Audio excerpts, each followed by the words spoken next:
Good morning, students of class 10.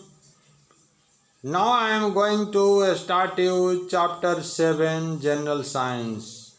And the chapter 7 is control and coordination. This control and coordinations, what is control and coordination?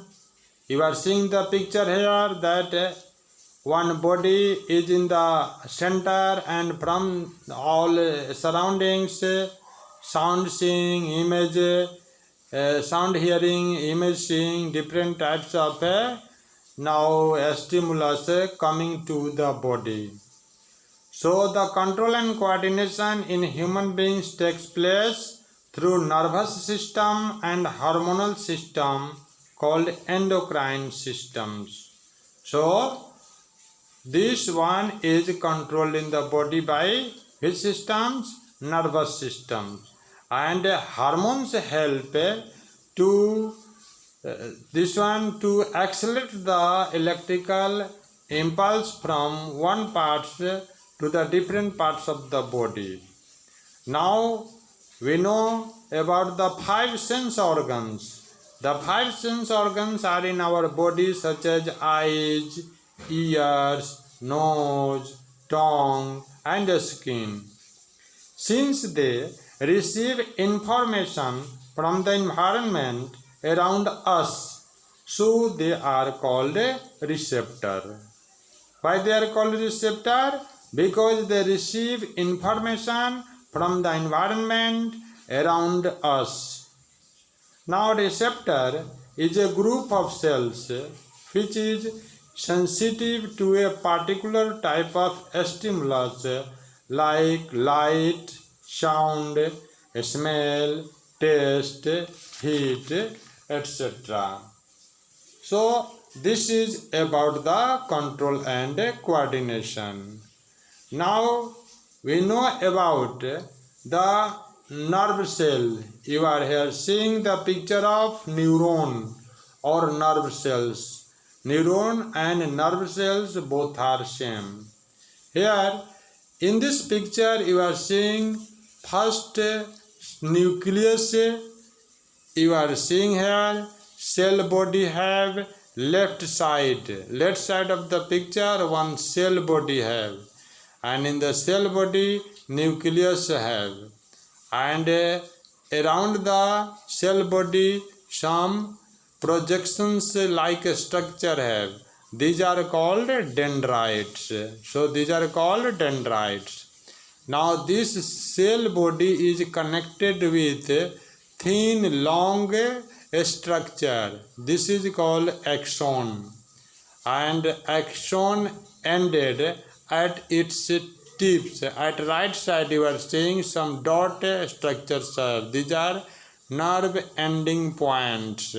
These are nerve ending points. So in nerve cells what happens if any electrical impulse come in the nerve cells from dendrite side? First, from which side electrical impulse come? Electrical impulse come through the dendrite side. So from the dendrite the electrical impulse reaches to the cell body, and from the cell body it starts going from the axon, and from the axon this one passes through the nerve ending points, and as it passes through the nerve ending points there is some gapping. There is some gapping between two nerve cells, because after this one other nerve cells have, and that nerve cells is near this nerve cells. That dendrite portions is near this nerve cells. So the distance between two nerve cells is called synapse. What is called synapse? The distance between the two nerve cells is called synapse. In the synapse what happens that as electrical impulse reaches in the synapse, it starts creating some chemical substances, and that chemical substances give the same electrical impulse to the dendrite of other nerve cells. So this one is the functions of working principles of nerve cells. Here you see that the information acquired at the end of the dendrite tip of a nerve cell sets off a chemical reaction that creates an electrical impulse. This impulse travels from the dendrite to the cell body and then along the axon to its ends. At the end of the axon, the electrical impulse releases some chemicals which cross the synapse and start similar electrical impulse. So this is about the working principles of nerve cells. Now we should know some reflex action. That what happens in reflex action? Reflex action is an involuntary, unplanned action, an instantaneous movement in response to a stimulus like heat, cold, pinch, etc. Suppose someone put one ice piece on our hand, then what we do? We suddenly remove our hands. Someone touch our hands with a very hot object, then what we do? That we remove our hands very quickly backwards. So this happens. This one is the called reflex actions. This one is involuntary, unplanned action. Now we know about reflex arc. What is reflex arc?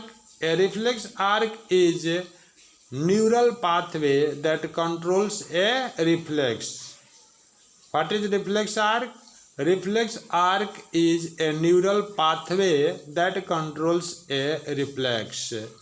These are of two types. First is autonomic reflex arc. This one involves the spinal cord. First is autonomic reflex arc, which involve the spinal cord. Second is somatic reflex arc that involve skin, muscles and tendons. So this much about the reflex arc. Next we should know about the human brain. The human brain is the central organ of the human nervous system and with the spinal cord makes up the central nervous system. The brain consists of cerebrum, the brainstem and cerebellum. So this much about these topics. Now thank you for watching the video. See you again and again, and write all homework questions that I will give you today. Thank you for watching the video.